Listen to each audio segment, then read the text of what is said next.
fakt bumi më i madh i instalimeve solare në Kosovë ndodh për bizneseve. Pse? Se ideja është që këta paguajnë vlera shumë të larta të energjisë elektrike. Edhe me instalimin e sistemit solar, këta i reduktojnë fakturat e energjisë elektrike 70%, 80%, 90%. Edhe një investim për një fabrik, një industri, për më kthy që ai investim llogaritet, po thojna dikun ka 4 vjet, për afërsisht 4, mundet me shku 3, mundet 5, krejt varet për orientimet qashtu. Edhe nëse na e kthyrëm pjesën e ndërmarrësisë, për 3-4 vjet më kthy investime, a ka na sen që kthehet më shpejt. Edhe është një kthim i sigurt të investimit. Se na investojnë në plot sen, po nuk dihet a kena me pas çat investim të kthym pa. Apo, amo ky është një investim që dihet sigurt që ka më kthy. Sot kena ndjell.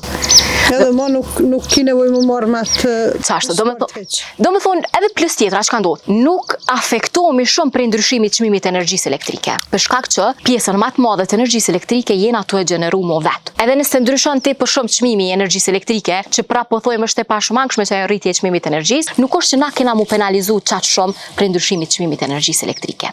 Sa i përket bizneseve kjo. E për shtëpia. Për shtëpia po është pak një problem, pse pe kena prezent të vëshën, nuk po na hek shteti hala. E për një familje me pas barën e pagesës të vëshës është tepër shumë, 18%. Është dhe shumë e madhe. Bizneset e rimbursohen edhe nuk po është problem. Mandej po ngarkohet një shtëpi tepër shumë, një shtëpi standard për me instalu një sistem. Pe marrën 5, 6, 7 kW, mundet mu sill dikun 5000 deri 7000 me bateria.